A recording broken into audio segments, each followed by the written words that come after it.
আপনাদের বাড়িতে যদি কারো বিড়াল থাকে, বিড়াল, বিড়াল বোঝেন তো না? কি বলে বিড়াল, বিলাই নাকি বলে বিড়াল। এই বিড়াল যদি আপনাদের কারো বাড়িতে থাকে, তো বিড়ালের প্রসবকালীন অবস্থা দেখবেন, বিড়ালের প্রসব হবে, বাচ্চা দেবে। বিড়াল তখন ঘরের মধ্যে পেরেশান হয়ে ঘুরতে থাকে, একটা নিরাপদ জায়গা খোঁজে, একটা নিরাপদ জায়গা খোঁজে। প্রসব করার 2-3 দিন আগের থেকে খুঁজতে থাকে তার জন্য নিরাপদ জায়গা কোনটা। এরপরে খুঁজতে খুঁজতে প্রসবের দিন সে সত্যিকারের ঘরের মধ্যে সবচেয়ে কোনা কানা জায়গা যেটা, সেই রকমের একটা নিরাপদ জায়গা সে বেছে নিল। এরপরে বাচ্চা হলো। বাচ্চা হওয়ার পর এই বাচ্চার উপরে কেউ যেন আক্রমণ না করে, শত্রু যেন তার জায়গাটিতে না আসে, এই জন্য বাচ্চাটার তো হাত দিয়ে মায়ের মতো কোলে নিতে পারে না, সে আস্তে করে ঘাটটা কামড়ায় ধরে যাতে করে বাচ্চা ব্যথা না পায়।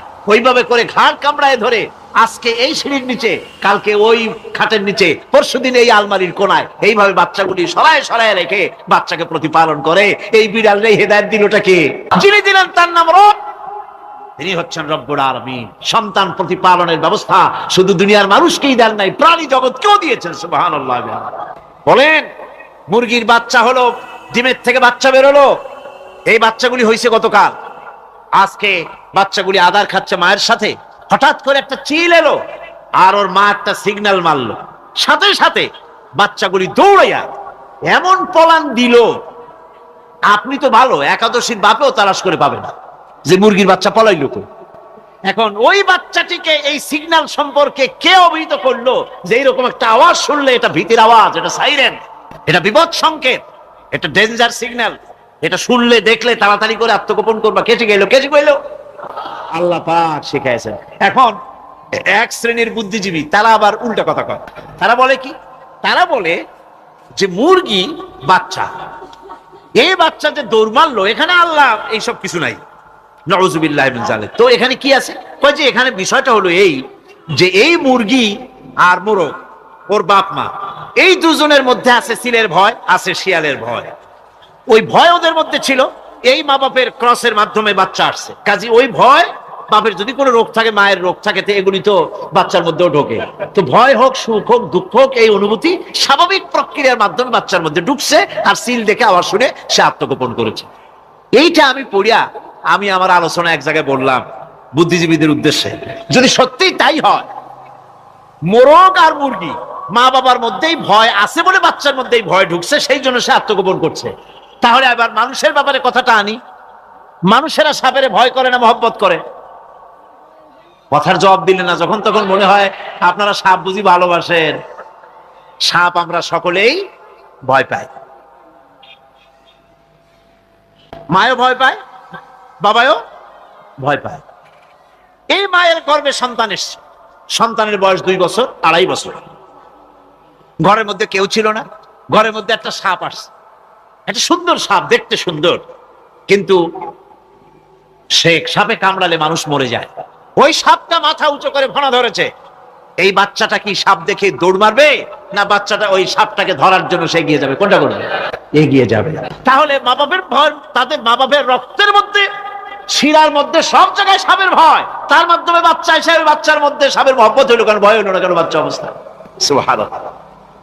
আমার বন্ধুগণ, মুরগির বাচ্চাকে হেফাজত করার জন্য বুদ্ধিমান প্রাণী মানুষ তার কাছে নাই বলে আল্লাহ রব্বুল আলামিন তারে বাচ্চা অবস্থা থেকে বোঝার তৌফিক দিয়েছেন কোনটা ভয়ের আওয়াজ, কোনটা হলো বিপদের আওয়াজ।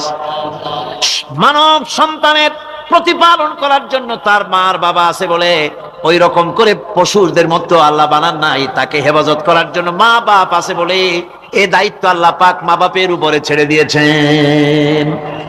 মা বাপ তাকে হেফাজত করে। রুবুবিয়তের প্রতিপালন, হেদায়েতের এই প্রতিপালন আল্লাহ পাক মানুষকে এভাবে করে তাদেরকে হেদায়েত দিয়েছেন, তার পথের চলার দিশা দিয়েছেন। পিঁপড়ার খাদ্য সংগ্রহের ব্যাপারটা দেখেন, পিঁপড়ার আছে দারুণ ঘ্রাণ শক্তি। কোথায় খাবা? 5 তলায় আপনি মিষ্টি খাচ্ছেন, রসগোল্লা থুয়ে দেন, তারপরে দেখেন কোন জায়গায় দিয়ে পিঁপড়া এসে জমের খাওয়া খায়, ঠিক কিনা? দেখেন তার কত তীব্র ঘ্রাণ শক্তি, সেখানে চলে যাচ্ছে।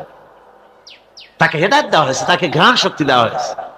চিল, শকুন, ঈগল কোথায় থাকে বুঝেন না? মহাশূন্যে 3 থেকে 3.5 মাইল উপরে শকুন, বাজ, ঈগল উঠতে থাকে, খাবে কি? ওখানে তো তার খাবার ছড়ানো নেই। আল্লাহ হচ্ছেন এমন রব, আমাদের স্রষ্টা হচ্ছেন এমন রব, যিনি ওই চিল বা হাজার শকুন মহাশূন্যে যেগুলি উড়ে বেড়ায়, ওদেরকে আল্লাহ পাক এমন তীব্র দৃষ্টি শক্তি দান করেছেন, 3 মাইল উপর থেকেও ছাগল মুরগি মরা দেখলে ওখান থেকে সে ঝাঁপায় পড়ে তা খেতে পারবে। তাকে দেওয়া হচ্ছে দৃষ্টিশক্তি। এরকম করে যার যা প্রয়োজন, সমস্ত প্রয়োজনগুলি আল্লাহ মিটাচ্ছেন। এরই নাম হচ্ছে রুবুবিয়াতে ইলাহি। এটাই হচ্ছে আল্লাহ পাক রব, এটা তার অসংখ্য প্রমাণ। সেই জন্য আল্লাহ পাক বলেন আলহামদুলিল্লাহি রাব্বিল আলামিন। পড়েন সবাই, আলহামদুলিল্লাহি রাব্বিল আলামিন।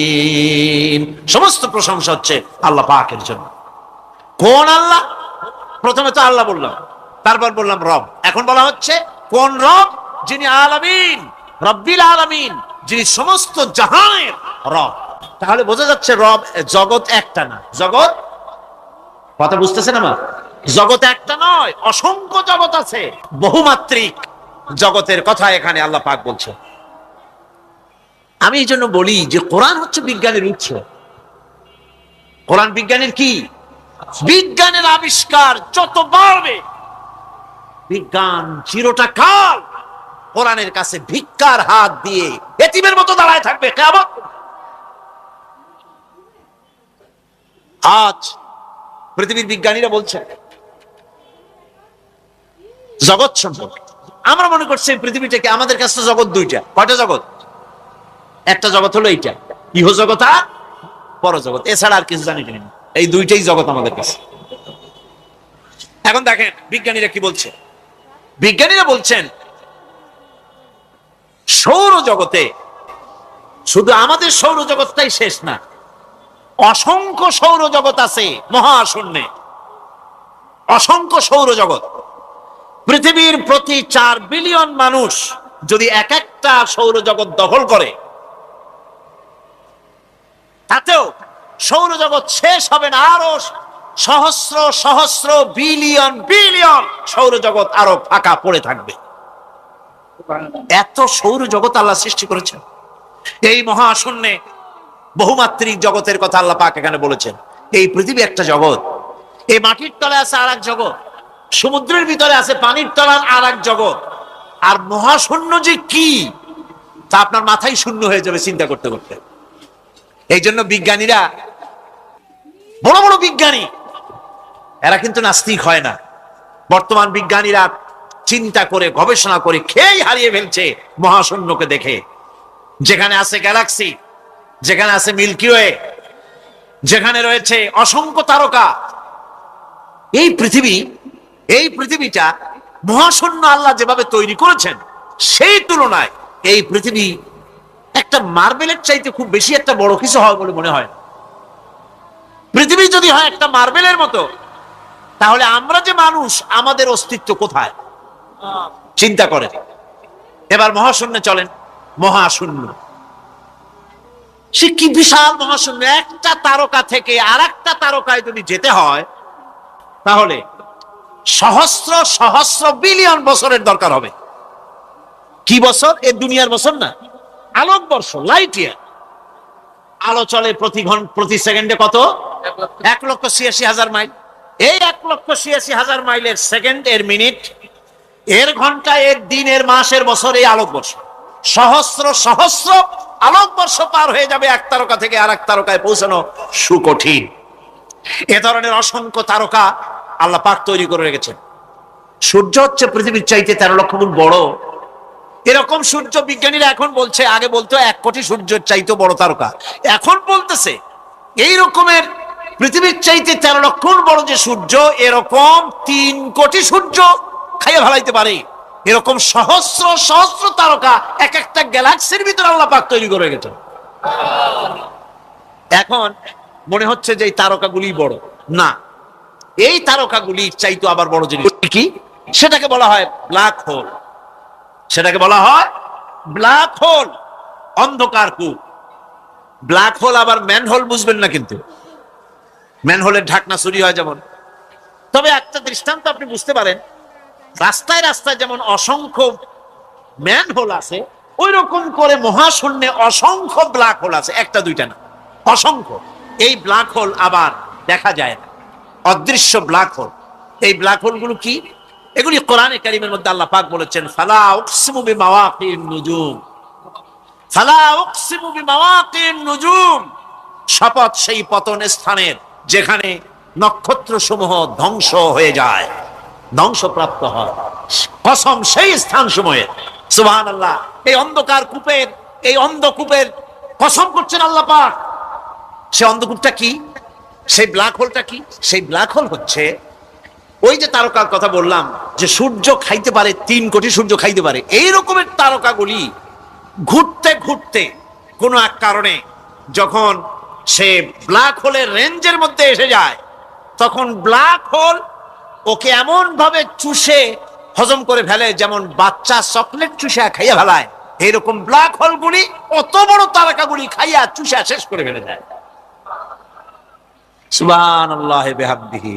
বিজ্ঞানীরা বলেছেন, আমাদের এই পৃথিবীটা, আল্লাহ না করুন কখনো, আমাদের এই পৃথিবীটা যদি কোনো ব্ল্যাক হোলের আওতায় পড়ে, ওর রেঞ্জে আসে, তাহলে মাত্র 2 সেন্টিমিটারের মধ্যে পৃথিবীটা তার ঘনত্ব লাভ করে ব্ল্যাক হোলের মধ্যে অদৃশ্য হয়ে যাবে, হারায় যাবে, অস্তিত্ব থাকবে না।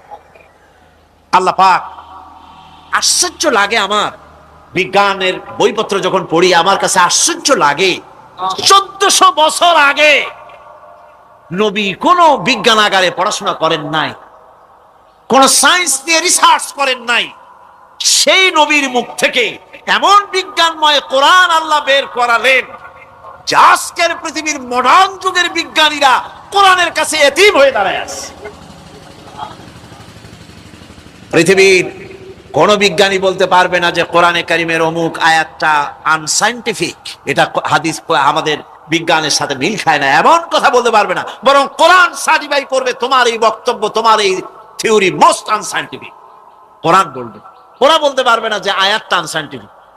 সুতরাং কোরআন হচ্ছে মহান বিজ্ঞানময়, কোরআন হচ্ছে আল্লাহ পাকের দেওয়া এক মহান বিধান, যে কোরআনের কারণে আল্লাহ পাক আমাদেরকে হেদায়েত দান করেছেন। সুতরাং এই কোরআন হচ্ছে, কোরআনের মধ্যে যা আছে, গোটা কোরআনে যা আছে সব সূরা ফাতিহায় আছে। সুবহানাল্লাহি বিহামদিহি। আল্লাহ পাক বলছেন, আলহামদুলিল্লাহি রাব্বিল আলামিন। মুহাব্বতের সাথে পড়েন সবাই, আলহামদুলিল্লাহি রাব্বিল আলামিন। সমস্ত প্রশংসা, যাবতীয় প্রশংসা সে আল্লাহ পাকের, যিনি তামাম জাহানের পালনেওয়ালা রব। মানুষের সব প্রয়োজন তিনি মিটিয়েছেন। মানুষের জীবন ধারণের জন্য সব থেকে বড় প্রয়োজন পানি। সবচেয়ে বড় প্রয়োজন কি? পানি। জোরে কোন কি? পানি। জীবনের জন্য পানি এবং আর্দ্রতা, এই দুটি জিনিস অপরিহার্য, এছাড়া জীবন বাঁচবে না। আমরা দেখতে পাই সমুদ্র ভরা পানি মজুদ আছে, লক্ষ্য করেন, সমুদ্র ভরা পানি মজুদ আছে, নদী খাল বিল ভরা পানি মজুদ আছে, কিন্তু এটাই তো যথেষ্ট নয়। রব হচ্ছেন তিনি, যিনি এই বিশাল বিশাল পানির মজুদ থেকে বাতাসকে যিনি বলেন, যিনি প্রতিনিয়ত বাষ্পীয় আকারে পানিগুলিকে সমুদ্র থেকে উত্থিত করেন, পানিগুলিকে উত্থিত করেন মহাকাশে। আল্লাহ পাক বলেন, আল্লাহুল্লাযী আরসালার রিয়াহা ফাতুসিরু সাহাবা। বাষ্প হয়ে পানিগুলি আকাশে উত্থিত হয় এবং মহাকাশে যাওয়ার পর এই পানিগুলি, লবণাক্ত পানিগুলি আল্লাহর মেশিনে সেগুলি মিষ্টি হয়ে যায়। জোরে কোন সুবহানাল্লাহ। পানিগুলি মিষ্টি হয়ে গেল, ওই মিষ্টি পানি আল্লাহ রাব্বুল আলামিন নাজিল করে দিলেন। এবার বৃষ্টি কণা কণা হয়ে পড়লো, ফোঁটা ফোঁটা বৃষ্টি। আল্লাহ খুঁজে দেখলেন বৃষ্টির ফোঁটাগুলি পৃথিবীর প্রতিটি কণা তালাশ করে তৃষ্ণার্ত কণাগুলিকে আল্লাহ পাক ভিজায় দিলেন। সেই জন্য তার নাম হলো রব।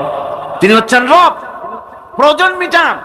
পানি সবচেয়ে প্রয়োজন বেশি, সেই পানি আল্লাহ পাক এভাবে সরবরাহ করলেন।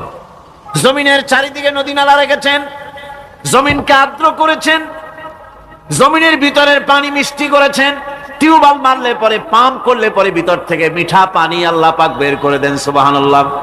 এই মিষ্টি পানির ব্যবস্থা করেছেন। এরপরে তিনি ওই আল্লাহ পাক মিষ্টি পানির ব্যবস্থা করে বৃষ্টির মাধ্যমে পৃথিবীতে ফসল উৎপাদনের ব্যবস্থা করে দিলেন। পাক কোরআনে কারীমের মধ্যে বলেছেন, ওয়াজআলনা মিনাল মাই কুল্লা শাইইন হাই। পানি দ্বারাই আমি সব বস্তুকে সজীব রাখি।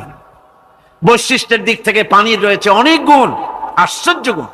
পৃথিবীর ৭৫% হচ্ছে পানি। আকাশ থেকে অর্থাৎ চাঁদ থেকে যখন চাঁদে ভ্রমণকারীরা যখন ছবি তুলেছে, তো সেই ছবিতে ব্লু রং এসেছে বেশি, সবুজ এসেছে কম। সবুজ হলো গাছপালা, আর ব্লু হচ্ছে পানি। সমুদ্রের পানির রং হচ্ছে নীল। মানুষের শরীরের ভিতরে ৬০% পানি, গাছের মধ্যে রয়েছে পানি। পানি ছাড়া পৃথিবীর বাঁচার কোনো পথ নাই। আবার দেখেন, প্রচন্ড শীতের কারণে, ঠান্ডার কারণে যেসব এলাকায় তাপমাত্রা হিমাঙ্কের নিচে এসে যায়, সেই সব দেশে সমুদ্রের পানি আর দরিয়ার পানিগুলি বরফ হয়ে যায়। এই বরফ যখন হতে থাকে, তখন পানি তার নিজের তাপকে নিচের দিকে ছুটতে থাকে। উপরের তাপ বরফ হয়ে যায় ঠান্ডা, আর নিচে তাপ বিচ্ছুরিত করে দিয়ে পানির ভিতরে যত জলজ প্রাণী আছে আর উদ্ভিদ আছে, সবগুলিকে বাঁচায় রাখার ব্যবস্থা আল্লাহ রাব্বুল আলামিন এভাবে করে থাকে। এবার আল্লাহ রাব্বুল আলামিন বলছেন, এই পানি ছাড়া মানুষ বাঁচে না, প্রাণী বাঁচে না। পানি এমন এক জিনিস, এমন এক নিয়ামত আমি দান করলাম। আল্লাহ পাক বলেন, কুল আরাআইতুম ইন আসবাহা মাউকুম গাওরান ফামান ইয়াতিকুম বিমাইন মাইন। বলো দেখি, সবে শুকাইয়া যদি যায় এই জমিনের পানি, তাহলে হেথায় তটনির ধারা কে দিবে সবারে আনি। এই পৃথিবীর নদী নালা খাল বিল, জমিনের আভ্যন্তরীণ দিকে পানিগুলি যদি আমি আল্লাহ রাব্বুল আলামিন শুকায় দেই, তাহলে আমি আল্লাহ ছাড়া এমন কে আছে যে নতুন করে আবার পানির আমদানি করে দিতে পারে? আছে কেউ? আজ পানির শূন্যতা আমাদের দেশে দেখা যাচ্ছে। পানি আস্তে আস্তে কমে যাচ্ছে, আস্তে আস্তে পানি শেষ হয়ে যাচ্ছে। কি কারণে শেষ হচ্ছে এবং কি হলে পানি পাওয়া যাবে পরে বলা যাবে ইনশাআল্লাহ। তো জীবন ধারণের জন্য যেমন পানির প্রয়োজন, জীবন ধারণের জন্য তেমন বাতাসেরও প্রয়োজন। পানি ছাড়া তো কিছু সময় চলতে পারে, পানি এবং খাদ্য ছাড়া কিছু সময় চলতে পারে, কিন্তু বাতাস ছাড়া তো এক মুহূর্ত চলে না, ঠিক কিনা? বুঝেন কিনা কথা? বাতাস ছাড়া এক মুহূর্ত চলতে পারে না। অথচ আল্লাহ রাব্বুল আলামিন এই বাতাস দিয়ে গোটা আকাশকে, শূন্য জায়গাগুলি বাতাস দিয়ে ভরে রেখেছেন, যাতে করে কারো বাতাসের কোনো অসুবিধা না হয়, শ্বাস করতে কোনো কষ্ট না হয়। প্রাণী জগৎকে বাতাস দিয়ে বাঁচিয়ে রাখার জন্য আল্লাহ পাক মহাশূন্যকে এভাবে সব এলাকা বাতাস দিয়ে ভরে রেখেছেন। এই জন্য তার নাম হচ্ছে রব। এটাই হচ্ছে রুবুবিয়তের নমুনা। আমার ভাইয়েরা, আল্লাহ রাব্বুল আলামিন পানি দিলেন, বাতাস দিলেন, খাদ্যের ব্যবস্থা করে দিলেন। শস্য শ্যামল এলাকায় আল্লাহ পাক সব জায়গাগুলিতে শস্য শ্যামল হোক অথবা ঊষর ধূসর মরুভূমি হোক, সারা পৃথিবী জুড়ে আল্লাহ রাব্বুল আলামিন খাবারের দস্তরখান বিছায় রেখেছেন। ওয়ামা মিন দাব্বাতিন ফিল আরদি ইল্লা আলাল্লাহি রিজকুহা। এই পৃথিবীর বুকে এমন কোন বিচরণশীল জীব নাই যেই জীবের রিজকের দায়িত্ব আমি আল্লাহ আমার নিজ হাতে গ্রহণ করি নাই। জোরে বলেন সুবহানাল্লাহ। সব রিজেক আমি ছড়ায় রেখেছি বিশ্ব জুড়ে সর্বত্র। আল্লাহ পাক বলছেন, ফালইয়ানজুরিল ইনসানু ইলা তাআমিহি আন্না সাবাবনাল মাআ সাব্বা সুম্মা শাকাকনাল আরদা শাক্কা ফাআমবাতনা ফিহা হাব্বা। আল্লাহ পাক বলছেন, মানুষের উচিত নিজ খাদ্যাদির দিকে লক্ষ্য করা, নিজের খাদ্যের দিকে লক্ষ্য করা। যেহেতু এই খাদ্য প্রতিদিন তার সামনে আসে, এদিকে তার লক্ষ্য করা উচিত। আমি কিভাবে, আমি প্রথমে জমিনের উপরে পানি বর্ষণ করি, পরে জমিনকে দীর্ণ বিদীর্ণ করি, এরপরে জমিনের ভিতরে উর্বরা শক্তি আমি দান করি। কে বলতেছেন কথা? আল্লাহ পাক বলছেন। এরপরে আমি নানান জাতের ফসল ফলন তোমাদের জন্য আমি দান করে দেই। খাদ্যের দিকে নজর করতেই জন্য আল্লাহ পাক বলেছেন, মানুষ চতুর্দিক থেকে তো চোখ ফিরাতে পারে, মুখ ফিরাতে পারে, কিন্তু খাদ্যের দিকে তার নজর করতেই হয়। সকালে, দুপুরে, বিকালে, রাত্রে সব সময় তার সামনে খাবার আছে। আল্লাহ পাক বলেন, খাবারের দিকে একটু নজর করো, কেমন ভাবে কি সুন্দর করে খাবারগুলি তৈরি করে দিয়েছি, শুরু কিভাবে হলো, পরিপক্ক কিভাবে হলো, সেদিকে তোমরা লক্ষ্য করো। সে লক্ষ্য তো করা নাই, সমানে খায়, বিসমিল্লাহ বলেন, আলহামদুলিল্লাহ বলেন, পাইকারি দরে খাইতেই থাকে। আল্লাহ পাক বলছেন খাদ্যাদির দিকে লক্ষ্য করো। এই যে চাউল তোমরা খাচ্ছ, আটা খাচ্ছ, গম খাচ্ছ, মাছ খাচ্ছ, গোশ খাচ্ছ, তাম পৃথিবীর সমস্ত বিজ্ঞানীরা একত্রিত হয়ে একটা চাউল বানাইতে পারবে? জোরে কোন পারবে? না পারবে। পারবে প্লাস্টিকের চাউল খাবে আর কলেরা হয়ে মরবে। পৃথিবীর সমস্ত বিজ্ঞানীরা একত্রিত হয়ে একটি চাউল বানাতে পারবে না, একটা ডিম বানাতে পারবে না। পারবে একটা ডিম বানাতে? পারবে না। বিজ্ঞানীদের প্রশংসা আমরা করি, হ্যাঁ করি। বিজ্ঞানীরা অনেক কিছু বিশ্বকে উপহার দিয়েছে, কিন্তু মূল রবের কাছে আমরা যাই না, তাকে চিনতেও পারি না, সেখানে যাই না। বিজ্ঞানীরা কি করেছে? আল্লাহর বানানো জিনিসগুলি তারা ডিজাইন করেছে। ডিজাইন করতে তো নিষেধ নাই, আর ডিজাইন করাই যায়, সৃষ্টি করতে পারে না। বিজ্ঞানীরা সৃষ্টি করে নাই, ডিজাইন করেছে। কিরকম? আল্লাহ পাক চাউল তৈরি করেছেন। চাউল তৈরি করেছে কে? বলেন না সবাই। এখন আপনারা সেই চাউল দিয়ে পিঠা বানান, পায়েস বানান, সেই চাউল দিয়ে ভাপা পিঠা, আরো কি যেন খায় চট্টগ্রামে রস দিয়া, ওটাকে কি কয়? দই পিঠা নাকি ধোঁয়া পিঠা। তো এইভাবে করে আপনি ডিজাইন তৈরি করছেন। আটা দিচ্ছে, আল্লাহ পাক আটা তৈরি করেছেন, গম দিয়েছেন, এই আটা দিয়ে গোলগোল্লা তৈরি হচ্ছে, এর দ্বারা রুটি তৈরি হচ্ছে, এর দ্বারা অসংখ্য রকমের সিমাই টিমাই ইত্যাদি দিয়ে, লাচ্ছা সিমাই, নানান রকমের সিমাই আপনি ডিজাইন করেন, অসুবিধা নাই। আল্লাহর তৈরি করা কাঠ দিয়ে ফার্নিচার তৈরি হচ্ছে, টেবিল হচ্ছে, চেয়ার হচ্ছে, গোষ্ঠী শুদ্ধ হচ্ছে। আল্লাহর তৈরি করা লোহা দিয়ে মাইক হচ্ছে, স্ট্যান্ড গান হচ্ছে, ব্রেন গান হচ্ছে, তারপরে প্লেন হচ্ছে। তাহলে আমি বলতে চাইলাম, বুঝাতে চাইলাম, সমস্ত জিনিস এর স্রষ্টা কে? জোরে বলেন কে? বিজ্ঞান শুধু এগুলিকে এক জায়গায় করে অ্যাসেম্বল করছে, এগুলিকে এক জায়গায় করে এক একটা রূপ দিয়েছে। এখানে বিজ্ঞানের কৃতিত্ব আছে ঠিক, কিন্তু আপনারাই বলেন, লোহা যদি আল্লাহ তৈরি না করতেন, এই মাইক তৈরি হতো, রাইফেল তৈরি হতো? আর রাইফেল যদি নাই হতো, তাহলে কারাগারের বন্দীগুলো মারতেন কি দিয়ে? রাইফেল যদি না হতো, যুদ্ধ করতেন কি দিয়ে? ঠিক কিনা? যত মারামারি ইত্যাদি যা কিছু হচ্ছে, তো শুধু মারামারির জন্যই তো আল্লাহ লোহা বানান নাই। লোহার সবচাইতে বড় প্রয়োজন হচ্ছে জমিন কর্ষণ করা, জমিন চাষ করা। এই জমিন চাষের জন্য লাঙ্গল দরকার, শাবল দরকার, খন্তা দরকার, কোদাল দরকার। এই লোহার দাম কেউ আল্লাহ পাক এত লোহা বেশি দিয়েছেন, যার জন্য লোহার দাম কম। সোনা কম দিয়েছেন, যেহেতু সোনার প্রয়োজনীয়তা কম, লোহার প্রয়োজনীয়তা বেশি, এই জন্য লোহা বেশি দিয়েছেন, দামটা কমে গেছে, যার জন্য আপনার আমার জন্য কিনে ব্যবহারটা সহজ হয়েছে। কথা ঠিক কিনা? আল্লাহ রাব্বুল আলামিন এইভাবে করে মানুষের রুবুবিয়াতটা, আল্লাহ পাকের রুবুবিয়াত হচ্ছে এই, তিনি মানুষকে সুন্দর করে সৃষ্টি করে যা কিছু প্রয়োজন সবকিছু খাওয়াচ্ছেন, দিচ্ছেন। সে আল্লাহ পাক প্রশ্ন করছেন, কুল মান ইয়ারযুকুকুম মিনাস সামাই ওয়াল আরদ أَمَّنْ يَمْلِكُ السَّمْعَ وَالْأَبْصَارَ وَمَنْ يَخْرُجُ الْحَيَّ مِنَ الْمَيِّتِ وَيُخْرِجُ الْمَيِّتَ مِنَ الْحَيِّ। আকাশের প্রশস্ত বুক থেকে এবং জমিনের এই প্রশস্ত বুক থেকে কে রিজিক, তোমাদের খাদ্যকে উৎপাদন করে? কে নির্জীব থেকে সজীবকে বের করেন? আর কে সজীবকে নির্জীবে পরিণত করেন? তিনি কে?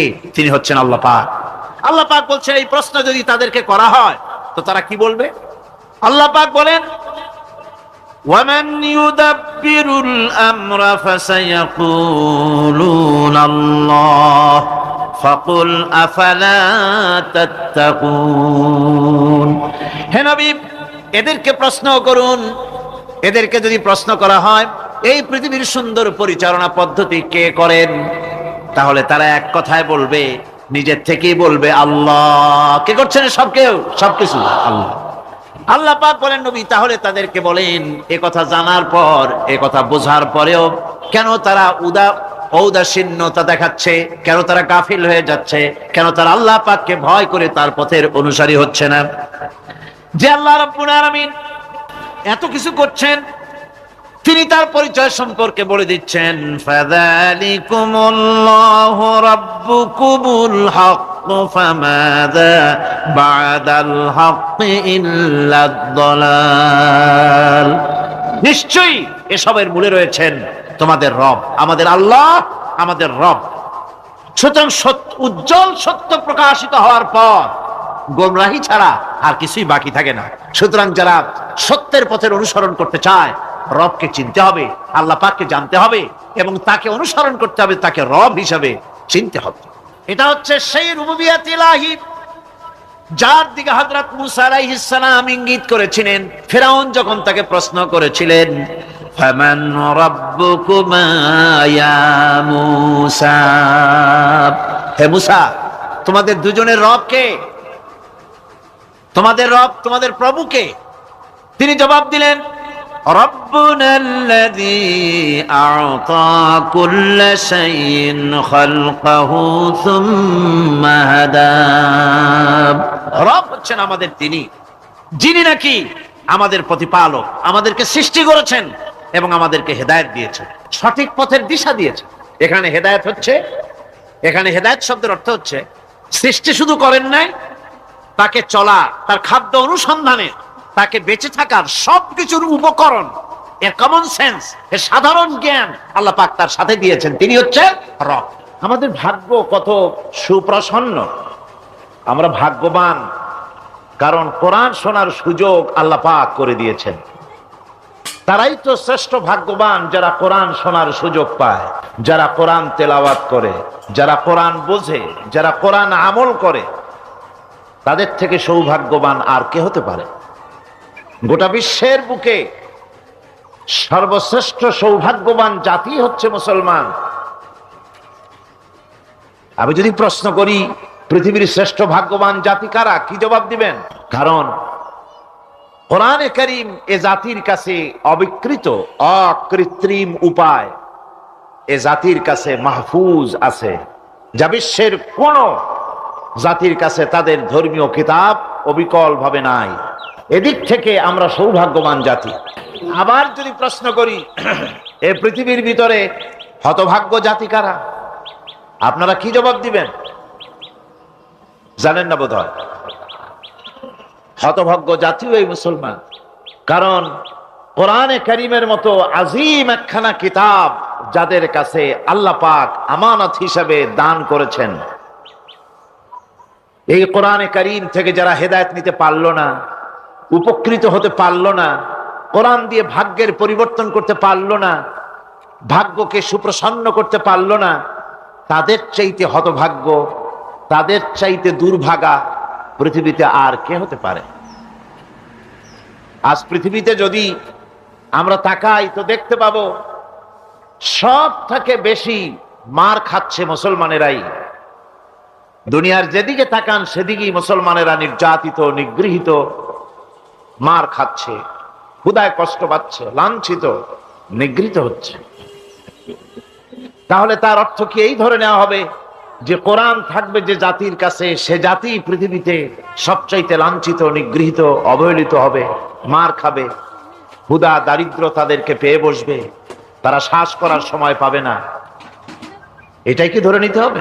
না, বরং আল্লাহ রাব্বুল আলামিন কোরআনে কারীমের মধ্যে বলেছেন, তাহা মা আনজালনা আলাইকাল কুরআনা লিতাশকা।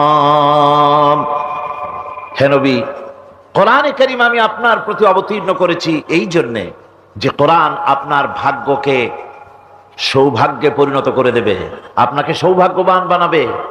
কোরআন আপনার ভাগ্যকে বিলম্বিত করবে, পর্যুদস্ত করবে। আপনি ভাগ্যহারা হবেন, হতভাগ্য হবেন, এই জন্য তো কোরআন দেয়নি। কোরআন দিয়েছি ভাগ্যকে চমকায় দেওয়ার জন্য। যে কোরআন এলো, কোরআনের ধারক বাহকদের ভাগ্যের উন্নতির জন্যে সেই জাতি আজ কোরআন হারা হয়ে, কোরআন ছাড়া হয়ে পৃথিবীতে লাঞ্ছিত, অবমানিত। কোরআনই পারে একটা জাতিকে সঠিক পথ প্রদর্শন করতে। কোরআন পারে একটা জাতির আকীদা, বিশ্বাসকে দৃঢ় করে দিতে, বদ্ধমূল করে দিতে। সত্যিকারের মানুষ বানাতে পারে কোরআন। মানুষ বানাতে পারে কে? কোরআন। আমি এই জন্য মাঝে মধ্যে বলি, এই পৃথিবীতে যদি কোরআন না আসতো, এই পৃথিবীতে যদি নবী না আসতেন, এই পৃথিবীতে যদি আল্লাহ নবী না পাঠাতেন, কোরআন না দিতেন, কিতাব না দিতেন, ইসলাম না দিতেন, শুধু মানুষ পৃথিবীতে বাস করত, তাহলে এই বিশ্বের সমস্ত মানব মণ্ডলী যেখানে বাস করত, এই পৃথিবীটা মানুষের পৃথিবী বলা চলতো না। এই পৃথিবী হতো একটা পশুর বিচরণ ক্ষেত্র। কোরআন মানুষকে মানুষ বানিয়েছে। লাইসাল বিররা আন তুওয়াল্লু ওয়ুজুহাকুম কিবালাল মাশরিকি ওয়াল মাগরিবি ওয়ালাকিন্নাল বিররা মান আমানা বিল্লাহি ওয়াল ইয়াউমিল আখিরি ওয়াল মালাইকাতি ওয়াল কিতাবি ওয়ান নাবিয়্যিন। পূর্ব পশ্চিমে মুখ ঘুরানো, পূর্ব পশ্চিমে মুখ ফিরানো, এটাই পুণ্যবান, নেককার, সৎকার হওয়ার জন্য যথেষ্ট নয়। প্রকৃতপক্ষের মুমিন নেককার হওয়ার জন্য যে শর্তগুলি আল্লাহ পাক আরোপ করেছেন, তা হচ্ছে, 1 নম্বরে কি মনে আছে?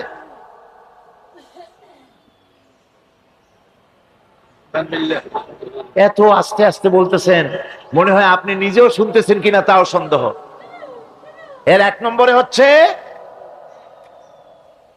কিছু আবার চালাক লোক আছে, তারা সহজে কোনো কথার জবাব দেয় না। তারা ভাবে যে জবাব না দেওয়াই বুদ্ধিমানের কাজ, কোনটা বলে কোন প্যাচে পড়ি। আল্লাহ পাক আমাদের জেহেন শক্তি, স্মৃতি শক্তি যেন বৃদ্ধি করে দেন, বলেন আমিন। আমরা যেন যা কোরআন হাদিসের শুনি তা যেন মনে রাখতে পারি, যা খারাপ কথা শুনি তা যেন ভুলে যাই, যা ভুল কথা শুনি তা যেন ভুলে যাই, আর যা হক কথা তা যেন মৃত্যু পর্যন্ত আল্লাহ স্মরণ রাখার তৌফিক দেন। এর প্রথম কথাই ছিল ঈমান বিল্লাহ, আল্লাহর প্রতি ঈমান। 2 নম্বরে ছিল পরকালে বিশ্বাস। এই দুটি কথা আমরা আলোচনা করে ফেলেছি। ঈমান বিল্লাহ তো আলোচনা করেছি গত বছর, আর গতকালকে আলোচনা করেছি কি বলুন তো? পরকালের উপরে বিশ্বাস। আজকে আপনাদের সামনে আমি আলোচনা করব ইনশাআল্লাহ ফেরেশতা এবং কিতাব, এই দুটি জিনিসের উপরে, মালাইকা এবং কিতাব। ফেরেশতার উপরে ঈমান আনতে হবে, কিতাবের উপরে ঈমান আনতে হবে।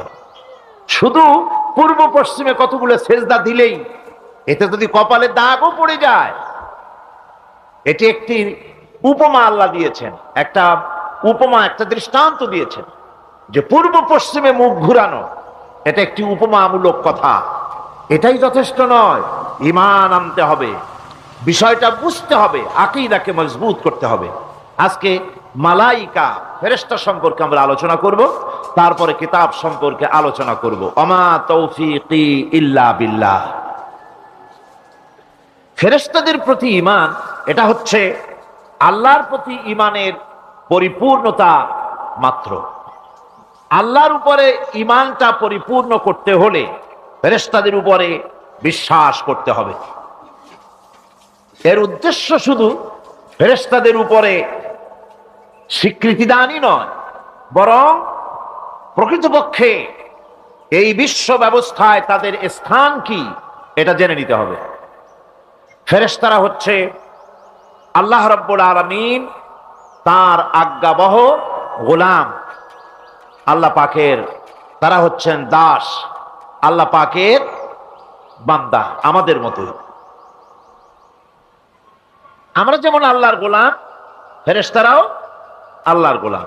এই ফেরেশতা সম্পর্কে পৃথিবীর বিভিন্ন ধর্মের বিভিন্ন রকমের কনসেপশন আছে। এই ফেরেশতাদেরকে ইংরেজিতে অ্যাঞ্জেল বলা হয়। যার চরিত্র খুব ভালো লাগে লোকেরা বলে অ্যাঞ্জেলিক ক্যারেক্টার, এটা ফেরেশতা ধরনের চরিত্র লোকটা, এরকম বলে থাকে।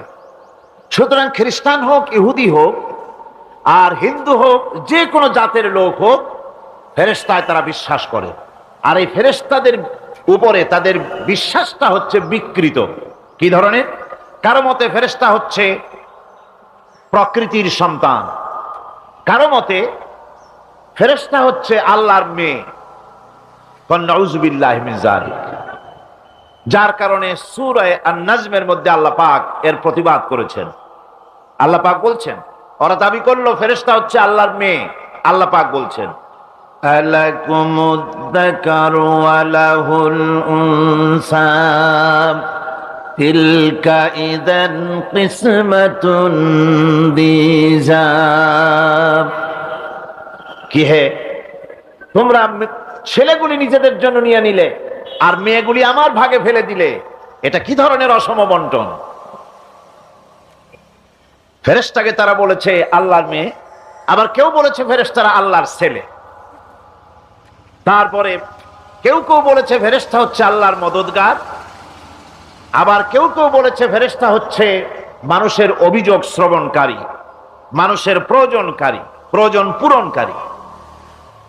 এখন এসব ধারণা এবং বিশ্বাসের কারণে দুনিয়ায় শিরক এবং বিদআতের প্রচলন ঘটেছে। কোরআনে কারীম বিশ্ব ব্যবস্থায় ফেরেশতাদের অবস্থান কি সেটা পরিষ্কার করতে চায়, যাতে করে শিরকের সমস্ত দরওয়াজা বন্ধ হয়ে যায় আর তাওহীদের দরজা নির্ভেজাল ভাবে খুলে যায়। ইসলামের মূল বক্তব্যই হচ্ছে তাওহীদকে প্রতিষ্ঠা করা। কি প্রতিষ্ঠা করা?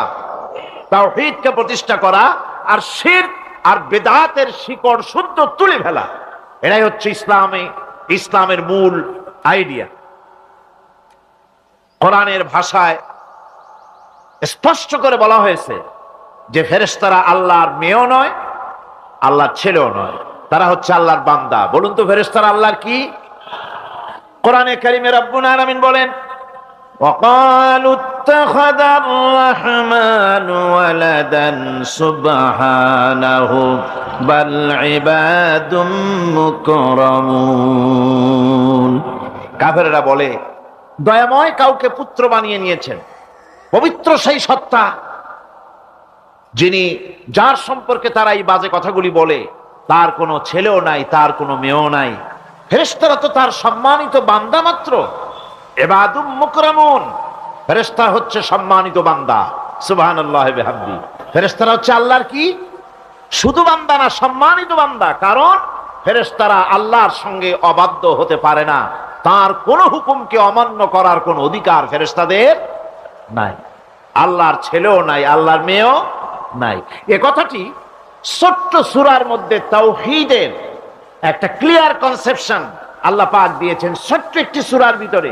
আমার কাছে মনে হয় যেন এই ছোট্ট সূরাটি মধ্যে এটা মনে হয় যেন একটি ঝিনুক, আর এর ভেতরে সমস্ত পৃথিবীর সমুদ্র আর মহাসমুদ্রের পানিগুলি ঢুকায় দেওয়া হয়েছে। ছোট্ট একটি সূরা, তাওহীদকে এমন ভাবে প্রকাশিত হয়েছে এই সূরার মাধ্যমে যা অন্য কোথাও এত পরিষ্কার আসেনি। আল্লাহ পাক সব জায়গায় বলেছেন, কিন্তু ছোট্ট সূরায় এক কথায় তাওহীদ প্রকাশিত হয়ে গেছে। কি? কুল হুয়াল্লাহু আহাদ। পড়েন সবাই, কুল হুয়াল্লাহু আহাদ আল্লাহুস সামাদ লাম ইয়ালিদ ওয়া লাম ইউলাদ ওয়া লাম ইয়াকুল লাহু কুফুয়ান আহাদ। আল্লাহ রাব্বুল আলামিন বলেন, নবী আপনি বলুন, আল্লাহ এক এবং একক। তিনি বেনিয়াজ, কারো মুখাপেক্ষী তিনি নন। তিনি কাউকে জন্ম দেন নাই, তাকেও কেউ জন্ম দেয়নি। আকাশ আর জমিনে ওই আল্লাহ রাব্বুল আলামিনের সমকক্ষ কেউ নাই। তিনি এক এবং একক। এই ফেরেশতারা হচ্ছে তার অনুগত বান্দা। ফেরেশতারা আল্লাহ পাকের ছেলেও নয়, মেয়েও নয়। এক মুহূর্তের জন্য ফেরেশতারা চুপ করে বসে থাকে না। যার যে কাজ আছে সেই কাজ নিয়ে তারা ব্যস্ত আছে। তারা অজিফা পাঠ, তাসবিহ পাঠের মধ্যে ব্যস্ত থাকে। অগণিত অসংখ্য ফেরেশতা, কেউ তো সেজদায় পড়ে আছে, কেউ রুকুতে পড়ে আছে, কেউ নামাজে দাঁড়ায় আছে, কেউ তো তাসবিহ পাঠ করতেছে। কোরআনে কারীম বলছে, ইউসাব্বিহুর রা'দু বিহামদিহি ওয়াল মালাইকাতু মিন খিফাতিহি। আল্লাহ পাক বলেন, বিজদি প্রশংসার সাথে আল্লাহ পাকের গুণকীর্তন করে, আর সমস্ত ফেরেশতারা আল্লাহকে ভয় করে ভীতির সাথে আল্লাহর তাসবিহ পাঠ করতে থাকে। সমস্ত ফেরেশতারা আল্লাহর তাসবিহ পড়ে।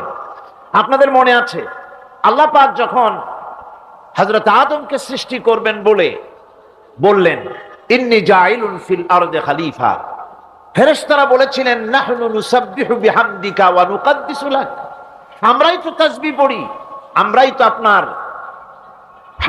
হাম পড়ি, আপনার তাসবিহ পড়ি, সবকিছুই তো আমরা করি, পবিত্রতা ঘোষণা করি। এর দ্বারা প্রমাণিত হয় ফেরেশতারা সার্বক্ষণিক ভাবে আল্লাহর তাসবিহ পাঠের মধ্যে তারা রত আছে, সব সময় আল্লাহর জিকির আজগারের ভেতরেই তারা ডুবে আছে। ওয়ালাহু মান ফিস সামাওয়াতি ওয়াল আরদি ওয়া মান ইনদাহু লা ইস্তাকবিরুনা আন ইবাদাতিহি ওয়া লা ইস্তাহসিরুন।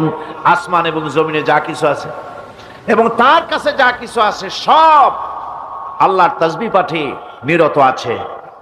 আর ফেরেশতারা তো বন্দিগি করছে আল্লাহ পাকের, আর কখনোই তারা অবাধ্যচারণ করে না, আর কখনো তারা আল্লাহ পাকের জিকির থেকে, তাসবিহ পাঠ থেকে তারা ক্লান্ত হয় না।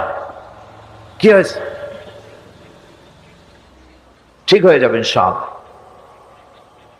আল্লাহ পাক তাদের সম্পর্কে আবার বলেন, ইউসাব্বিহুনাল লাইলা ওয়ান নাহারা লা ইয়াফতুরুন। এই ফেরেশতারা রাত দিন তার প্রশংসায় পড়ে থাকে, কখনই শৈথিল্য প্রদর্শন করে না, কখনই আল্লাহর জিকির থেকে, তাসবিহ থেকে তারা বিরত থাকে না। এ ধারণার মধ্য দিয়ে কোরআনে কারীম মানুষকে স্পষ্ট করে বলছে যে ফেরেশতারা হচ্ছে আল্লাহর গোলাম, আল্লাহর বান্দা। তারা তোমাদের প্রয়োজন পুরা করতে পারে না, তারা তোমাদের ভাগ্যের কোনো উন্নতি করে দিতে পারে না, তারা আল্লাহর ছেলেও নয়, আল্লাহর মেয়েও নয়, এরা হচ্ছে আল্লাহর বান্দা। এই ফেরেশতাদের মাধ্যমে আল্লাহ রাব্বুল আলামিন আরেকটি কাজ নিয়ে থাকেন, তা হচ্ছে নবী এবং রাসূলদের কাছে এই ফেরেশতার মাধ্যমে আল্লাহ পাক বাণী প্রেরণ করেন। নবী রাসূলদের কাছে বাণী আনে কারা? আল্লাহর ফেরেশতা। এ কারণেই তাদের মাধ্যমে আল্লাহ পাক নবী রাসূলদের কাছে আল্লাহর বাণী পাঠান, যে এই ফেরেশতারা ওই বাণীর ভিতরে কোন রকম হ্রাস বৃদ্ধি করে না, তারা আল্লাহর অবাধ্য নয়, ওর মধ্যে তারা বাড়ায়ও না, তারা কমায়ও না, কোনো ক্ষমতা তাদের নেই। কোরআনে কারীমে আল্লাহ পাক বলছেন, ইন্নাহু লাকাউলু রাসূলিন কারীম জি কুওয়াতিন ইনদা যিল আরশি মাকিন মুতাইন সাম্মা আমিন। নিঃসন্দেহে এক সম্মানিত বার্তাবাহকের বর্ণনা, এক ফেরেশতার বর্ণনা। আরশ অধিপতির কাছে তিনি সম্মানিত। জিবরাইল আলাইহিস সালামের কথা বলা হচ্ছে। হযরতে জিবরাইল আমিন তিনি আল্লাহর কাছে সম্মানিত, অনুগত এবং তিনি বিশ্বাসী। আল্লাহ পাকের পক্ষ থেকে তিনি বাণী বহন করে নিয়ে আসেন, আর এর ভিতরে কোন রকম হ্রাস বৃদ্ধি করার কোন ক্ষমতা ফেরেশতার নাই। আল্লাহ পাক বলছেন, ওয়া ইন্নাহু লাতানজিরু রাব্বিল আলামিন নাযালা বিহির রূহুল আমিন। নিঃসন্দেহে এটা হচ্ছে রব্বুল আলামিনের পক্ষ থেকে অবতীর্ণ করা কিতাব, যা নিয়ে বিশ্বস্ত আত্মা অবতরণ করেছেন, অর্থাৎ হযরতে জিবরাইল আমিন। আল্লাহ পাক তাকে বিশ্বস্ত বলেছেন, শাদীদুল কুওয়া বলেছেন, প্রচন্ড ক্ষমতা তার, আল্লাহ পাক বলেছেন। এর থেকে জানা গেল যে ফেরেশতাদের প্রতি ঈমান শুধু আল্লাহর প্রতি ঈমানের জন্যই নয়, বরং কিতাবের প্রতি, নবীদের প্রতি ঈমান আনার জন্য ফেরেশতাদের প্রতি ঈমান আনা জরুরি। ফেরেশতাদের উপর ঈমান আনা কি জরুরি, অত্যন্ত জরুরি। ফেরেশতাদের উপর তৃতীয় আরেকটি কারণে ঈমান আনতে হয়, সেটা হচ্ছে আল্লাহ পাক তাদের মাধ্যমেই কাজগুলি করে থাকেন। ফেরেশতারা হচ্ছে আল্লাহ পাকের রাষ্ট্রীয় কর্মচারী, আল্লাহ পাকের স্টাফ। তাদের মাধ্যমে আল্লাহ বৃষ্টি, কোথাও বৃষ্টি দেন, কোথাও রহমত পাঠান, কোথাও গজব দেন, কোথাও ভূমিকম্পের সৃষ্টি করেন, কোথাও জলোচ্ছ্বাস, কোথাও ক্ষুধা, কোথাও দারিদ্র ইত্যাদি। পৃথিবীর ভিতরে আযাব, গজব, শান্তি যা কিছু আল্লাহ পাক করতে চান, এই ফেরেশতাদের মাধ্যমেই তা করে থাকে। এক কথায় ফেরেশতারা হচ্ছে আল্লাহ পাকের রাষ্ট্রীয় কর্মচারী। এই কথা এভাবেই বিশ্বাস করতে হবে যে ফেরেশতারা কখনো অবাধ্য হয় না, অবাধ্য হওয়ার কোনো ক্ষমতাই তাদের নাই। তারা আল্লাহ পাকের বাধ্যগত আজ্ঞাবহ কর্মচারী। ফেরেশতাদের উপরে ঈমানটা এই পর্যন্তই আমি আপনাদের সামনে বললাম। ফেরেশতাদের প্রতি ঈমান আনার ব্যাপারে এই তিনটি কথা আপনাদের সামনে পেশ করেছি। এখন 3 নম্বরে যে কথাটি বিশ্বাস করতে হবে সেটা হলো কিতাব। কিসের উপর ঈমান? কিতাবের প্রতি ঈমান। ইসলামের পরিভাষায় কিতাব বলতে বোঝানো হয় সেই বাণীকে, সেই নির্দেশকে, সেই গ্রন্থকে।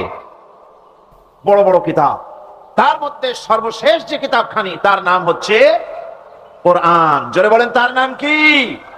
আল কোরআন। এটি হচ্ছে সবচেয়ে বড় কিতাব এবং মুকাম্মাল কিতাব। অন্যান্য কিতাবগুলিতে যা বলা হয়েছে তার থেকে অনেক বেশি শরীয়তকে মুকাম্মাল করে আল্লাহ রাব্বুল আলামিন কোরআনে কারীমের মধ্যে এটাকে পরিপূর্ণ করে দিয়েছেন।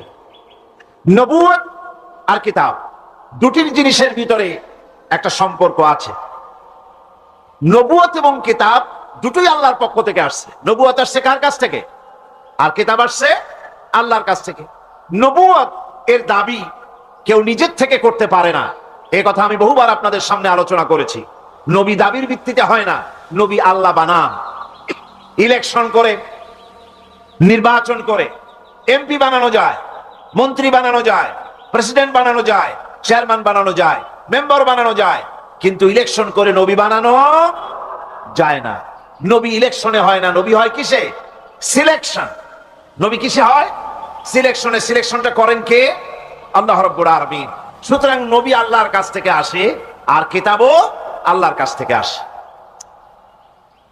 নবী যদি কিতাব ছাড়া আসতেন, খুব ভালো করে বোঝেন, নবী যদি কিতাব ছাড়া আসতেন আর কিতাব যদি নবী ছাড়া আসতো, তাহলে মানুষের ধর্ম পালন, জীবনের কর্তব্যবোধ, জীবন পরিচালনা এবং ধর্মকে অনুধাবন করা দারুণভাবে সুকঠিন হয়ে পড়ত। কোরআনের নমুনাই হচ্ছে, কিতাবের নমুনা হচ্ছেন আম্বিয়ারা। আম্বিয়া আলাইহিমুস সালাম, তারা হচ্ছেন কিতাবের নমুনা। কিতাবও যার, নবীও সেই আল্লাহ সুবহানাহু ওয়া তাআলা। কোরআন হচ্ছে একটা থিওরি, আর নবীরা হচ্ছেন, কিতাব হচ্ছে থিওরি, নবীরা হচ্ছেন তার প্র্যাকটিক্যাল। থিওরি আর প্র্যাকটিক্যাল দুটো জিনিস এক নয়। যেমন আমি যদি কাগজে লিখি র দন্তেশ্ব গয় ওকার লয় লয় আকার, কাগজে লিখে দিলাম, কি হলো কন্ত? বলুন সবাই, কি হলো? এখন যদি আপনারা এটার উপরে চাটেন, মিষ্টি লাগবে? বলবেন মিষ্টি কেমনে লাগবে, ওর মধ্যে দুধ নাই, চিনি নাই। আচ্ছা ঠিক আছে, লিখে দিলাম দুধ, চিনি ইত্যাদি যা যা লাগে সব লিখা কাগজটারে গোল বানাই দিলাম। এখন যদি চাবান, তাও কি মিষ্টি লাগবে? লাগবে না। মিষ্টি লাগবে কি হলে?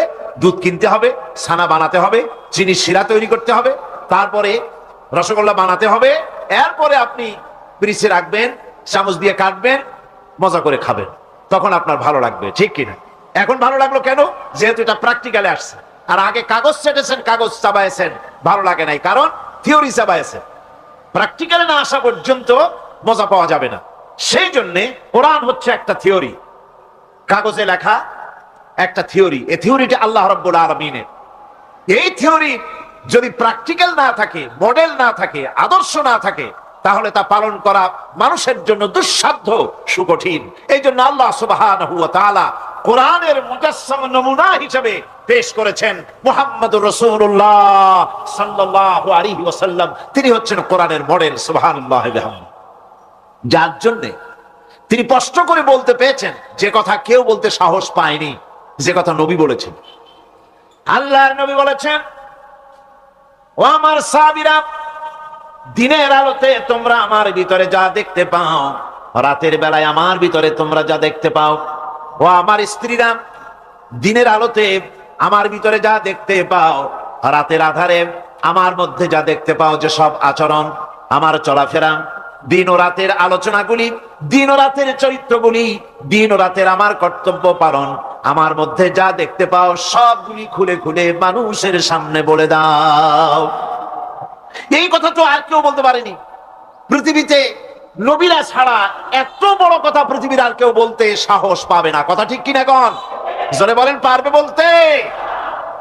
যত বড়ই মুহাদ্দিস হোক, মওলানা হোক, খাজা বাবা হোক, নামের আগে যতই 5 হাত লম্বা ডিগ্রি লাগান না কেন, কাগজে যখন নাম লেখে হুঁশ থাকে না। কত যে লেখে, কি যে লিখলে, শুধু নামের সামনে আলাইহিস সালাম টুক বাদ রাখে, আর সব লিখে আবেগের ঠেলায় অস্থির হয়ে যায়। কোন ব্যক্তি আছেন যিনি বলতে পারবেন আমার শৈশবকালীন, যৌবনকালীন, বৃদ্ধকালীন, রাতের, দিনের সব ঘটনা মানুষের কাছে বলে দাও? কেউ কি পারবে বলতে? না, কেবলমাত্র পারবে আম্বিয়া আলাইহিমুস সালাম। যেহেতু আল্লাহ রাব্বুল আলামিন তাদেরকে কন্ট্রোল করেছেন, হেফাজত করেছেন, তারা হচ্ছেন চরিত্রের আধার, অনুপম চরিত্রের উৎস, উৎকৃষ্ট নমুনা, যাদের চরিত্রের ভিতরে কোনো কালিমা নাই, ভুল নাই, গুনাহ নাই। মুহাব্বতের সাথে বলেন সুবহানাল্লাহ। আল্লাহর কাছে কোন লোক যদি তাহাজ্জুদের নামাজ পড়ে, কোন পুরুষ, সে যা সওয়াব পাবে, নারী তাহাজ্জুদ পড়লে সেই সওয়াব পাবে না, এমনটি নয়। পুরুষ হজ করে যে সওয়াব পাবে, নামাজ পড়ে যে সওয়াব পাবে, নারীও তা পাবে। জোরে বলেন সুবহানাল্লাহ। আল্লাহর কাছে নারী এবং পুরুষ কি? মানুষ হিসেবে তারা উভয় সমান। কিন্তু এই নারীদের জীবনের 3টে স্তর। কটি স্তর? 3টে স্তর। একটা হচ্ছে কন্যা, বধূ, মাতা। নারীর জীবনের এই 3টে স্তর। ভালো করে শুনুন, কন্যা, বধূ, মাতা। এখন কন্যা হিসাবে নারীর মর্যাদা, বধূ হিসাবে নারীর মর্যাদা, মা হিসাবে নারীর মর্যাদা, নারীকে ইসলাম কি দিল সেটা শুনুন। আল্লাহর নবী বলেছেন, কোন ব্যক্তির যদি 3টা কন্যা সন্তান হয়, আর ওই 3টা কন্যা সন্তানকে যদি সে আদব শিক্ষা দিতে পারে, ইসলামী তরবিয়াত দিতে পারে, আর যদি স্নেহ দিয়ে লালন পালন করতে পারে, তাহলে ওই কন্যার পিতা আর আমি মুহাম্মদ সাল্লাল্লাহু আলাইহি ওয়াসাল্লাম বেহেশতের ভিতরে পাশাপাশি অবস্থান করব। সুবহানাল্লাহ পড়ে। এ কথা কিন্তু রাসূলুল্লাহ কোথাও বলেন নাই যে কারো যদি 3টা ছেলে হয় তো আমার সাথে আর সে বেহেশতে একসাথে থাকবে, না, তা বলা হয় নাই। বলা হয়েছে কন্যার ব্যাপারে। কার ব্যাপারে বলা হলো? ভালো করে শুনুন। রাসূলুল্লাহ বলছেন, কোন ঘরে যখন একটি সন্তান, একটি কন্যা সন্তান জন্মগ্রহণ করে, তখন একজন ফেরেশতা সেই ঘরে ঢোকে, একজন রহমতের ফেরেশতা আসে। ওই রহমতের ফেরেশতা ঘরের মধ্যে ঢুকে বলে, আসসালামু আলাইকুম ইয়া আহলাল বাইত, হে ঘরের মালিকের আল্লাহর রহমত তোমাদের উপরে বর্ষিত হোক। এই কথা বলে ওই ফেরেশতা ঘরের মধ্যে গিয়ে কন্যার মাথার উপরে হাত বুলায় আর বলতে থাকে, এই কন্যা সন্তানটি একটা দুর্বল শরীর থেকে বেরিয়ে এসেছে, এও একটা দুর্বল দেহ, একে যে লালন পালন করবে, দয়া দিবে, স্নেহ দিবে, আল্লাহ রাব্বুল আলামিনের সাহায্য কিয়ামত পর্যন্ত তার সাথে থাকবে। অথচ আমাদের দেশে দেখা যায় মেয়ে হলে অনেকের মুখ কালো হয়ে যায়। বন্ধুরা জিজ্ঞেস করে, মিয়া শুনছিলাম তোমার বউর নাকি বাচ্চা হবে, তা অনেক মাস হয়ে গেল, কোনো খবর টবর তো পাইলাম না। কয় যে ভাই, আশা করছিলাম যা তা হয় নাই, সেই জন্য টেলিফোনও করি নাই। কি হয়েছে? বলে একটা মেয়ে হয়েছে। হাসেন এরকম কপাল পোড়া আছে কিনা কন? বারবার মেয়ে হয় বলে স্ত্রীকে তালাক দিয়েছে, এমন ঘটনাও বাংলাদেশে ঘটেছে। বোর যদি বারবার মেয়ে হয়, তাহলে সেজন্য কি স্ত্রী দায়ী? যদি মানুষের জন্য দায়ী হয় মেয়ে বারবার হওয়ার জন্য, তাহলে তুমি স্বামী, তুমি তুলসী, দুধের দোয়া তুলসী পাতা হলে কি করে? তুমিও তো দায়ী তার জন্য। আসলে স্বামী স্ত্রী মেয়ে হওয়ার জন্য, ছেলে হওয়ার জন্য কেউ দায়ী না। এ কোরআনে কারিমে রব্বুল আলামিন বলেছেন, আমি যাকে খুশি শুধু ছেলে দেই, যাকে খুশি শুধু মেয়ে দেই, যাকে খুশি তাকে ছেলেও দেই, মেয়েও দেই, আবার যাকে খুশি আমি কিছুই দেই না। এটা আমার কুদরত। সুতরাং এতে মন কালা করার কিছু নাই। নবীজি বলেছেন, কন্যার পিতাদেরকে গালি দিও না। অনেকে টিটকারি করে, বারবার মেয়ে হয় ছেলে একটাও হয় না, সেই জন্য টিটকারি বটকারি করে। আল্লাহর নবী বলেছেন, মেয়ের পিতাকে গালি দিও না, ঠাট্টা করো না, যেহেতু আমি মুহাম্মদ রাসূলুল্লাহ সাল্লাল্লাহু আলাইহি ওয়াসাল্লাম, আমি মেয়েদের পিতা, আমি নিজে মেয়েদের পিতা। খবরদার মেয়েদের পিতাকে গালি দিও না। রাসূলুল্লাহ বলেছেন, আকাশের নিচে জমিনের উপরে খাদিজার মতো মহিলা আর নাই। সেই হযরতে খাদিজা রাসূলের 4টি মেয়ে পেটে ধারণ করেছিলেন। সুবহানাল্লাহ। মেয়ের প্রতি রাসূলুল্লাহ যথেষ্ট মহব্বত করতেন, মেয়েকে খুব ভালোবাসতেন হুজুর সাল্লাল্লাহু আলাইহি ওয়াসাল্লাম।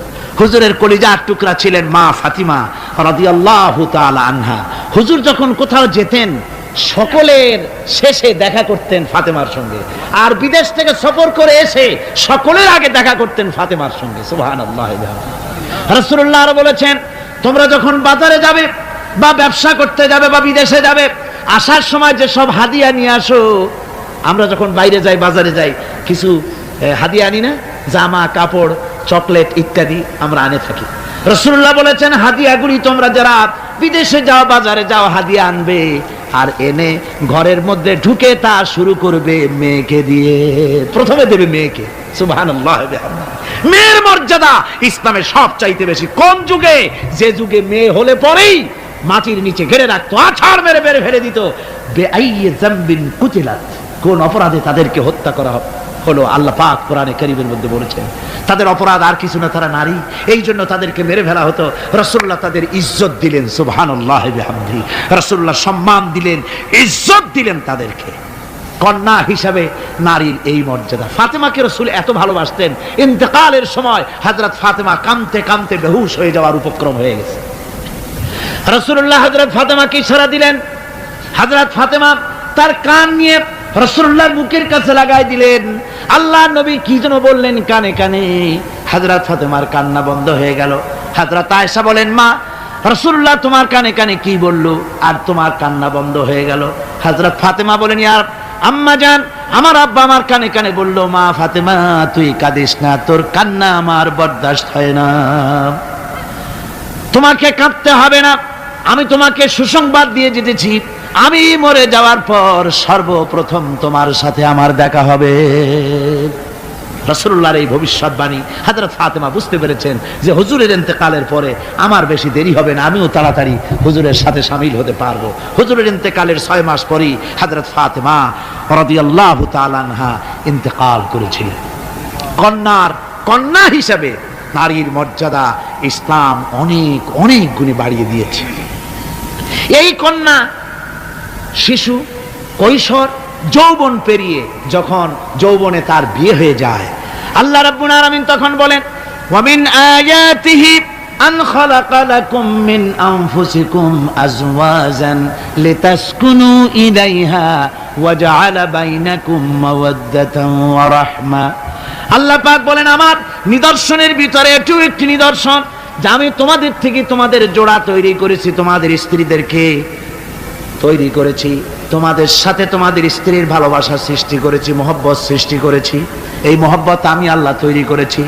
আর যখন বুড়ো হয়ে যায় মানুষ, স্বামী স্ত্রী যখন বুড়ো আর বুড়ি হয়, তখন আর ভালোবাসা থাকে না, তখন ওই ভালোবাসা সহৃদয়তার করুণায় আমি আল্লাহ পরিণত করে দেই। বুড়ার জন্য তখন বুড়ি ছাড়া আর উপায় নাই, বুড়িরও আর বুড়া ছাড়া উপায় নাই। তখন ভালোবাসা কোনো বিশেষ কোনো অক্ষণীয় ভালোবাসা নয়, তখন একের উপরে অন্য একদম নির্ভরশীল হয়ে পড়ে। আল্লাহ পাক বলেন, এই অবস্থা আমি আল্লাহ সৃষ্টি করে দেই। সুবহানাল্লাহ বিহামদিহি। আল্লাহ পাক বলছেন, নারীদের উপরে, নারীদের সাথে, স্ত্রীদের সাথে ভালো ব্যবহার করো, ভালো ব্যবহার করো। তার কোনো ব্যাপারে যদি মনটা তোমার কখনো খারাপ হয়, কোরআন শরীফের মধ্যে আল্লাহ পাক বলে দিয়েছেন পরিষ্কার করে যে কখনো তার সাথে খারাপ ব্যবহার করো না। যদি কখনো মন খারাপ হয়, তাহলে চূড়ান্ত কোনো সিদ্ধান্ত নিতে যেও না, বরং তোমার জীবনে ওই স্ত্রীর অনেক অবদান আছে, সেসব কথা মনে করে এই সামান্য কিছু ভুলে যাও। আল্লাহ চান স্বামী স্ত্রীর মহব্বত টিকে থাকুক। আল্লাহ পাকের কাছে তালাক হচ্ছে ঘৃণিত জিনিস। সবচাইতে ঘৃণিত হালাল হচ্ছে দুইটা, একটা হচ্ছে ভিক্ষাবৃত্তি আর একটা হচ্ছে তালাক। আল্লাহ পাক নারীকে বলেছেন, নারী আর পুরুষকে বলেছেন যে তোমরা হচ্ছে হুন্না লিবাসুন লাকুম ওয়া আনতুম লিবাসুন লাহুন্না, তোমরা পরস্পর পরস্পরের জন্য পোশাক পরিচ্ছদের মতো অঙ্গাঅঙ্গি ভাবে একের উপরে অপরের পরিপূর্ণ অধিকার তোমাদের রয়েছে। এই অধিকারের ভিত্তিতে, ভালোবাসার ভিত্তিতে জীবন গড়ার জন্য আল্লাহ পাক বলেছেন। তারপরে তার অর্থনৈতিক অধিকার তাকে দিয়েছে। আল্লাহ পাক মহারানাকে ফরজ করে দিয়েছেন। মহারানা কি করেছেন? ফরজ করে দিয়েছে। মহারানা ফরজ, এই ফরজকে একটা ট্র্যাডিশন হিসাবে গ্রহণ করা হয়। বড় লোকেরা শোনায় মেয়ের বিয়ে কত, বিয়েতে মহারানা কত হয়েছে, বলে যে 11,07,373 টাকা 75 পয়সা। আদায় করে না মোটেও, বিরাট একটা অঙ্ক শোনায় দিল মানুষদেরকে। আমার ভাইয়েরা জেনে রাখুন, মহারানা যদি মহারানা তো বাঁধতে হবে ফরজ, মহারানা আদায় করতে হবে। এই মহারানার টাকা যদি আদায় করা না হয়, স্ত্রী যদি স্বেচ্ছায় স্বামীকে মহারানা মাফ করে না দেয়, তাহলে কিয়ামতের দিন আল্লাহর দরবারে ওই স্বামীকে জিনাকারীর কাতারে দাঁড়াতে হবে। জোরে বলেন নাউজুবিল্লাহ। মহারানার টাকা আপনি দিয়ে দিবেন তাকে। ওই মহারানার টাকা দিয়ে স্ত্রী যদি লক্ষ কোটি কোটি টাকার মালিক হয় ব্যবসা করে, তারপরেও স্ত্রীর সুখ শান্তি, রোগ শোক, খাওয়া পড়া সবকিছুর দায় দায়িত্ব কার? স্বামীর। সুবহানাল্লাহ পড়ে। নারীর অধিকার কত বেশি ইসলাম দিয়েছে। একটা মহিলা নির্বাচিত কলাম একটা বই লিখেছে, আমি ওই মহিলার নাম নিতে চাই না, আমার ঘৃণা করে। এই মহিলা লিখেছে যে রাসূলুল্লাহ বলেছেন পৃথিবীর সমস্ত জিনিস হচ্ছে ভোগের সামগ্রী, তার মধ্যে শ্রেষ্ঠ ভোগের সামগ্রী হচ্ছে নারী। নাউযুবিল্লাহি মিন যালিক, এমন কথা রাসূল বলেন নাই। রাসূল বলেছেন আদ-দুনিয়া কুল্লুহা মাতাউন ওয়া খায়রুল মাতাউদ দুনিয়া ইমরাতুস সালিহা। হুজুর বলেছেন পৃথিবীর সবকিছুই সম্পদ, এই সম্পদের মধ্যে শ্রেষ্ঠ সম্পদ হচ্ছে ন্যায়পরায়ণা নারী, সচ্চরিত্রা নারী শ্রেষ্ঠ সম্পদ, নিয়ামত। আর সেইটারে বানাইছে ভোগের সামগ্রী। আয়াত হাদিস তার ইচ্ছে মতো ব্যাখ্যা করেছে। সে লিখেছে যে এতদিন পুরুষ নারীকে ধর্ষণ করেছে, নারীদের কি হলো? তোমরাও পুরুষ ধর্ষণ করো। নাউজুবিল্লাহ পড়ে। এ আবার সরকারি চাকরি করে, তারপরেও মুসলমান দেশে এই শয়তানের চাকরিও থাকে। নাউজুবিল্লাহ পড়ে। আশ্চর্য কথা।